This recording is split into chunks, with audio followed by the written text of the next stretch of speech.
Hi everyone, it's John from WotUp, and welcome back to another video. I'm here with renowned fantasy author and Lord of the Rings expert David Green, and we're here to talk all things about the Lord of the Rings, Rings of Power. So, as far as I understand, which I've read the books ages ago, we're talking high school, and I've seen the movies, of course. I know a little bit about Lord of the Rings, but I am not an expert in any way, shape, or form, and I probably couldn't remember most of the names and characters, but you can rattle them off like nobody's business. So he's here to teach us just a little bit about the first and second age and what we can expect from the show and some of the things that they may have to change. Thanks so much for coming on the channel. I appreciate it. And I'm ready to learn, and I hope everybody watching is too. Oh, well, I hope so. I hope I have something to teach. Thanks for having me on. I'm like excited to come and do this. I love Wheel of Time, but I also love um, maybe as much or possibly more. I'm not sure. I'm never sure which one I prefer. Um, it's kind of I think sometimes Wheel of Time, but then also I go back into Middle Earth, and it's like going back into a really nice like blanket that you've had since you were a child. You That's know. me with Wheel of Time. So like I'll read different fantasy books or sci-fi books, and I'll be like, those are great. I'm gonna read Wheel of Time again.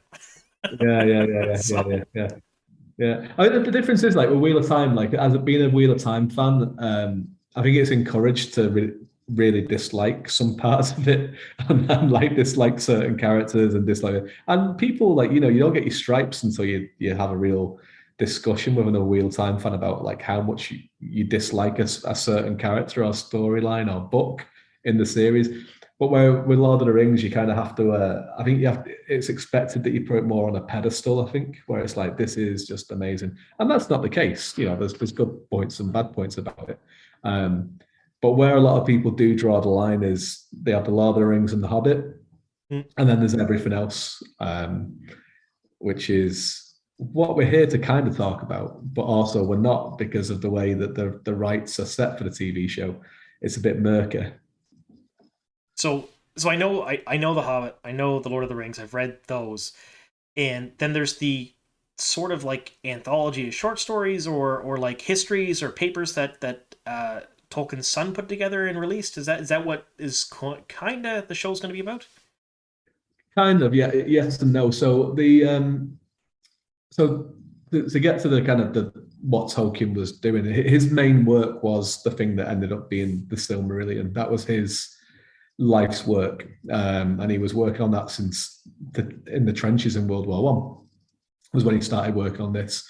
And some of his earliest work can be charted to that point where he was writing poems and stuff of this tapestry, I guess, is the best way to describe it. So he was like, working on this for a long time, and then he started working on The Hobbit, famously just writing down the first line on someone's paper that he was marking, and he wrote that for his son Christopher, who loved it. They showed it to a publisher, another the publisher's son actually, and they loved it, and they were like, let's publish this, right? So this came out, and it was just an offshoot of a little story of the third age of Middle Earth.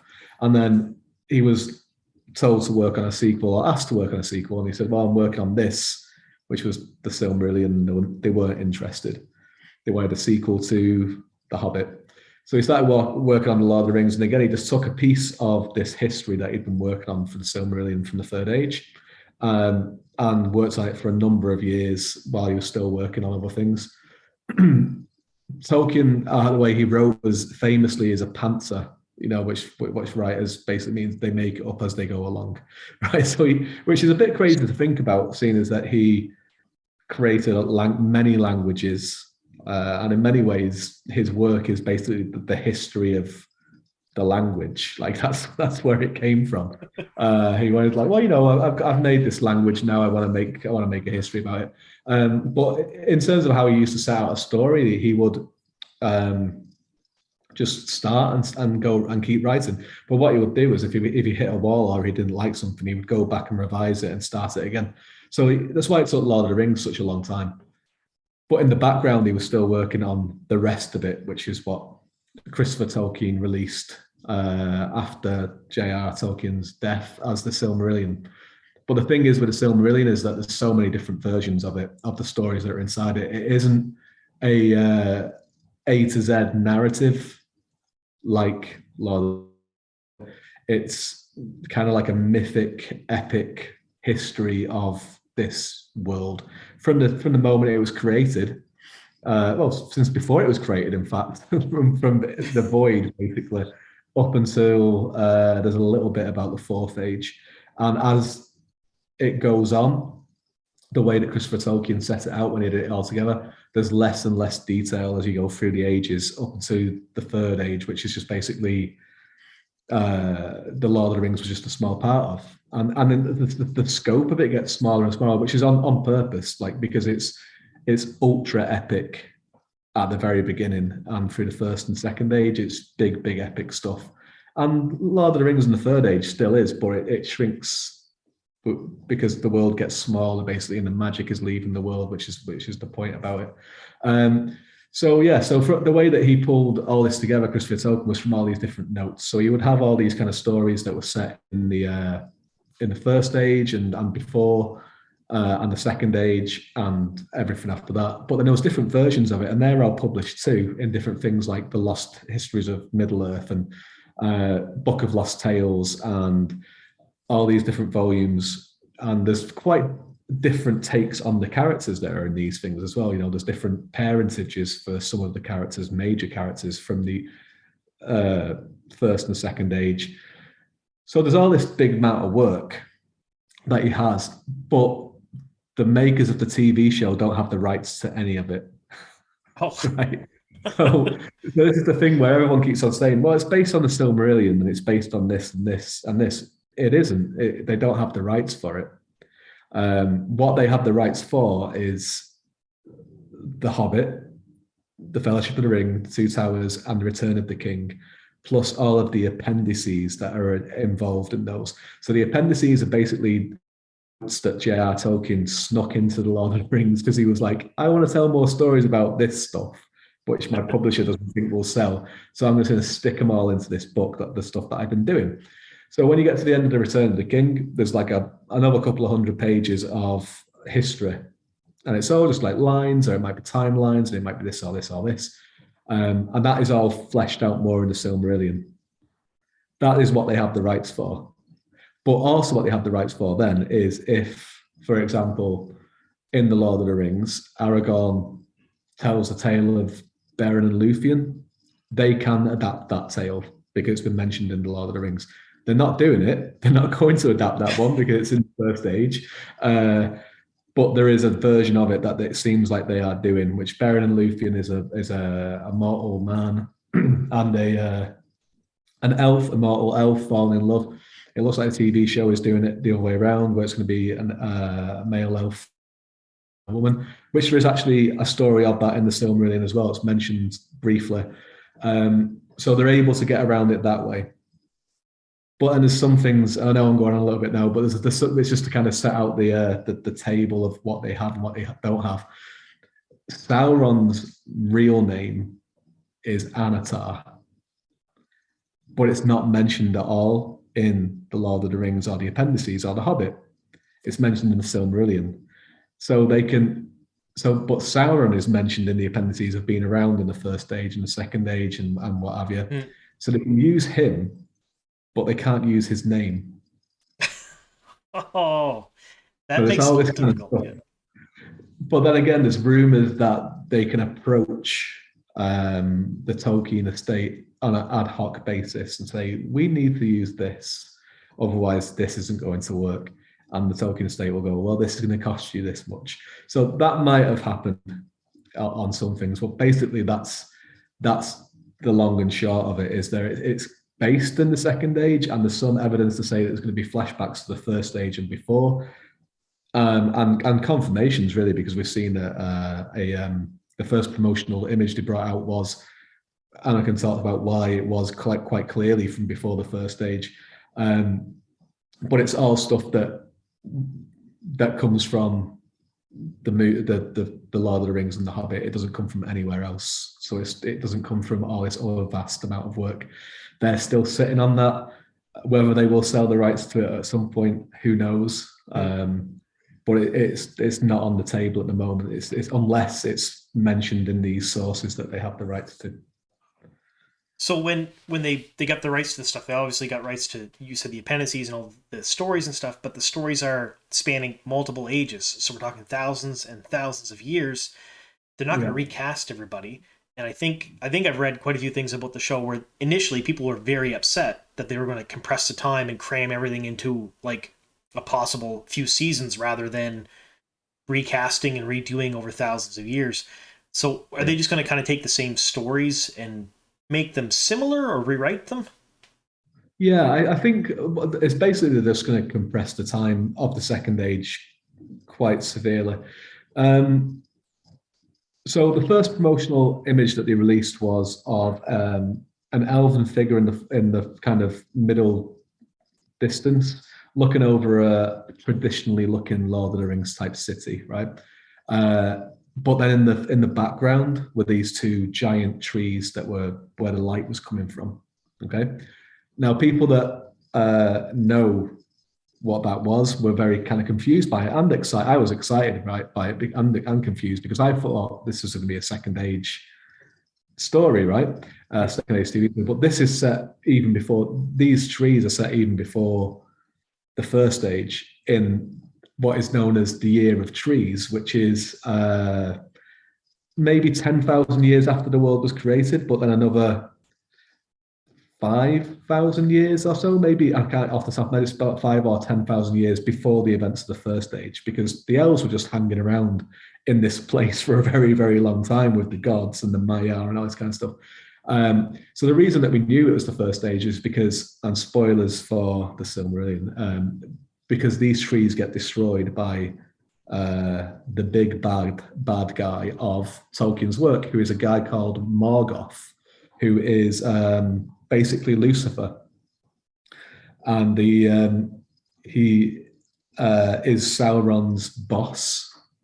Sauron is his second in command, and Sauron's big aim throughout the whole of everything, apart from having power, is actually to bring people back to worship Morgoth.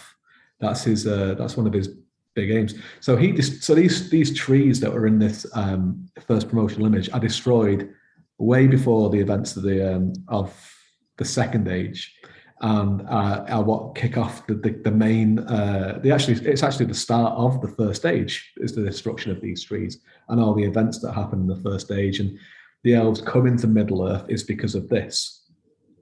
Now the First Age is only, I say only, but it only lasts for about 575 years, but it's a very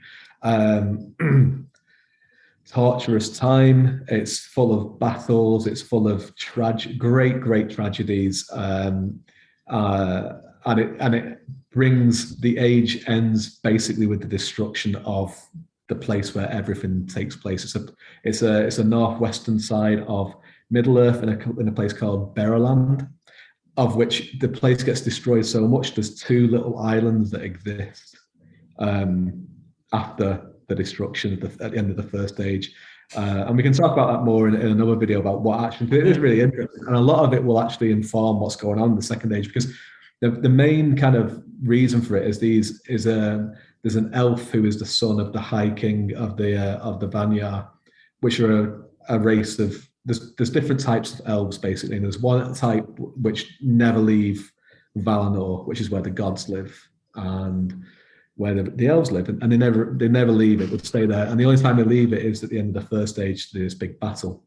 But he's basically there's one called Fëanor, who is Galadriel's uncle, I guess, cousin slash uncle, and he is the greatest of all elves who has ever made. He made the Palantirs that you'd know of from Yep. Lord of the Rings movies. He made various other stuff, but he also made these things called the Silmarils, which are these jewels that capture the light of the trees. And the trees are the only thing that lights the entire planet at this point, because at this point, the planet is flat. I sound so boring. No, to me, this is interesting because I don't know any of this at all. So, Right, okay. So when the Earth was made, it was made flat. Okay. So there was the trees the world was lit by lamps originally, and they were destroyed. And then grew these trees, the trees of Valinor, and they lit the world. And Fëanor made these jewels called the Silmarils, 3 of them, and captured the light of the trees in them. And then Morgoth destroys the trees and plunges the world into darkness again. And the only way, so these Silmarils are the only existence of this light, of the original light of the trees, this beautiful light that was a gift from the god, from Eru, the god himself. Causes lots of problems because the elves and the gods want Fëanor to break open the Silmarils for this light, and Fëanor's like, no, they're mine. I made them. It cost me a lot to make these things. That can never be remade and what have you. So it's this, you can see where this thing carries on into the ring as well. You know, there's this, and interestingly enough, Celebrimbor, who will be in this TV show, who helped make the Rings of Power, he is related to Fëanor. He's one of his descendants. So you see where his character comes from. So there's a big thing. Morgoth then steals the Silmarils, and Fëanor chases after him. Some of the elves follow, and they're told they can never come back to Valinor because just to leave Morgoth alone. And they end up killing a bunch of elves to get boats off them. And it's the first time elves have killed other elves. Fëanor chases them across, and then Galadriel, who is around in these days, she takes some of her people and they go across this place called the Helcaraxe, which is basically Middle-earth Alaska, or Antarctica actually, to get to Middle-earth because there's no boats left. But they come too late. Fëanor is killed by Morgoth, and his spirit is such strength that he actually burns. His body just burns when he dies, like, because he's just got so much wrath and fury and passion inside of him. And his sons swear a oath that they will kill anyone that tries to keep one of the Silmarils from them, no matter who it is. Which then causes a lot of this tragedy in the First Age, and it goes on right until the very, very end. So the First Age then in the Silmarillion, it's the one that has the most of the meat to it, I guess. Yeah. Is all of these kind of standalone that have other characters in this 500-year period that like pop up and interact with each other, and it all builds towards the end of the First Age, but there's no actual like pure narrative where it's like the same character all the way through, or this or this. Yeah. You know, there's various different elven cities. There's one called Gondolin, which is hidden where no one knows where it's from. Where it is even. There's one called Dorian, which is like in this cave system underneath the trees. There's other places, and it all comes to this. And there's lots of big tragedies of people dying all over the place. There's revenge and vengeance. It's really exciting. Like, it is great, but it's told in such a way that it's like you're reading a history book. Yeah. Okay. Yeah. Then the Second Age starts. And the Second Age is the world has been broken pretty much, a bit like Wheel of Time. You know, it's like the breaking of the earth. Whole bits of it are gone. Bits of it as well. There's a race of men that were faithful, and from that race of men, they're half elven. There's Elrond and Elros. So it's Elrond who we know, and Elros, his brother. So they're both half elves. Their father was Arendil, who had one of the Silmarils and kind of sacrifices himself to bring the gods and the elves back to Middle Earth to save them. And he was married to an elf. So his children, Elrond and Elros, are given the choice of what they're able to do. They're like, you can be an elf or you can be mortal. You can't be both anymore. You have to choose one or the other. So Elrond chooses to be an elf, and he continues as we know him. And Elros decides to become mortal. And he's the first Númenórean who Aragorn is of those people. And his people, as helping the elves and the gods, are given this place called Númenor, which is a new island that they've created for them. Mm-hmm. And they're given extra long lifespans. So Elros lives for 500 odd years or something after this point. He's already about 75 or something by the end of the First Age. And they're told that they can go anywhere they like. across Middle Earth as long as they don't go west to where the elves live and where the gods are. That's off limits to them, and they can see it. They can, but they're not allowed to go any closer than being able to see it when they go and sail. But they can go anywhere else they want to. Sauron's still around. He escaped and he's kind of slinking about. There's still elves in Middle Earth. There's elves like Galadriel and Elrond and Gil-galad and some other people like that, and Celebrimbor. And then basically this is the start of the Second Age to the end of the Second Age, where Sauron basically corrupts the Númenóreans, and the Númenor is sunk. Númenor is basically Tolkien's Atlantis, and what happens is that the Earth is made round, and Valinor, where the elves live, is taken off the face of the Earth, and it becomes like a metaphysical place. And Númenor is sunk, and the survivors go to Middle Earth and found Gondor and Andor and that stuff, and then it's the Third Age. But this chunk of time from Númenor being set up to Númenor destroying is about 4,000 years. Oh yeah, so they're not going to show all of that, obviously. No, and the thing is that the big, and from what the showrunners have said is they want to focus on a few things. They want to focus on the not the rise of Númenor, but the kind of the fall of Númenor, which takes place over thousands of years, right? Mm. It's like it's a slow corruption. They want to focus on the creation of the Rings of Power again, which takes place in a completely different time period. Like it's in the Second Age, but it's a different time from when the fall of Númenor happens. Yeah. They want to focus on the last battle of elves and men, the last alliance of elves and men against Sauron, which happens at the end of the Second Age, and we see it at the start of the Lord of the Rings. So all these things, there's a sizable amount of time between them.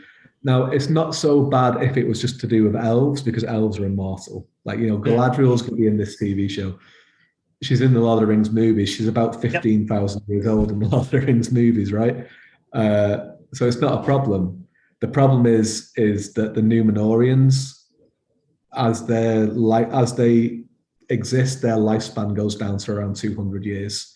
And one of the kings actually, before the one that kind of really kicks things off, which is a guy called Ar-Pharazôn, his father only lives for 180 years, which is like shockingly short for a Númenórean king. And they're getting very kind of worried about death, and they're getting very resentful towards the elves, to the point where it's not even half, probably 3/4 of the Númenóreans are quite anti-elf, where there's a group of faithful, which is where Aragorn's bloodline comes from. So they're getting to this point. So you've got this situation, and then you've got actual humans in it as well, like normal humans that are part of the events that happen, which have regular lifespans. So they're in this situation where it's like, we can have the same cast of elves in it all the time, but then the humans, we would have to be recasting them, maybe not even every season, every few episodes, if you're going to do it 4,000 years and do this how it was done. Or we can compress the whole thing to have it all happening within the same 100 years times, like maybe even less than 100 years, which is what it sounds like they're going to do. The other thing with that is the tension of it as well. It tells much more of an impactful and tense story, as if all this sort of stuff is happening in a short amount of time. But it also takes away the kind of epic sweep and scope of what Tolkien did as well. So it's going to be very, very controversial. There's no two ways about it. I think it's already controversial. We'll say that. Yeah, I think it's good that they've got out ahead of it and they've gone, yeah, this is going to happen. There is compression. We are creating characters and creating stories to kind of tie this thing together, because they have to do it. Because again, the First Age does have some complete narratives of events that happen. The Second Age doesn't. I mean, you look through the appendices for what they have the rights to, and the Second Age is basically a lot of, this is the year, this is the date, this happened, maybe a paragraph, and the same again, the same again, the same again. There's no real through line there. So the creators, to kind of give this more of a dramatic scope, has to be done. But as we know, being Wheel of Time fans, people don't. People get very upset about any kind of change. They do, and it's one of the things that is when you cut things out, or when you compress things together, a lot of the time to make it work, you have to create events and characters for it to work, because otherwise it's missing something, right? Yeah. And then people will say, well, it's missing the time in between what you're compressing. And yes, it is. But, you have to have something to fill that in and stitch it all together. And a lot of the time that you have to create things to do that. And it can be frustrating for some people, and it can be hard for people to get their head around, because it's like, well, why don't they just use what they already have? And it's like, well, this is just the way it is. To use Lord of the Rings as an example, the Two Towers movie is very, very different to the Two Towers book for many, many different reasons. And there are things in there that are compressed, and things that locations are put together. But then there's whole new storylines put in it. Like Aragorn's storyline in Two Towers is completely new. It's original stuff. When he falls off the whole Warg battle up until him coming back to Helm's Deep is pure creation from Peter Jackson's writing team. But he needed to put that in there because of the stuff that was taken out and compressed together. Jeez. Well, I can't really say much of anything except comparing it to Wheel Time, because that's what I know, but they did sort of the same thing. I mean, they had 2 full episodes surrounding characters that didn't exist in the books, that storylines that didn't exist in the books, things that never happened, but they had cut things out, compressed timelines, changed things around, and they needed something in there to hold it together. And there were a lot of people, a lot of fans of the series that were very upset that they did that with I think people thought it was they took 2 full episodes away from the main characters and they put something unnecessary in there. That's how people saw it. But if you go back and you watch it without that, there's a whole lot of stuff that's not explained that everything makes less sense. Yeah, exactly. And personally, I think 4, 5, and 6 and 7 of Wheel of Time season 1 are the strongest episodes. I'd say 3 in there as well. 3, 4, 5, 6, and 7 I think are really high quality. I actually think 5, which is the one that gets a lot of ire from people, is a really good episode. I think it's a really strong episode, well acted, really well written. People don't like it because it's different. That's the problem.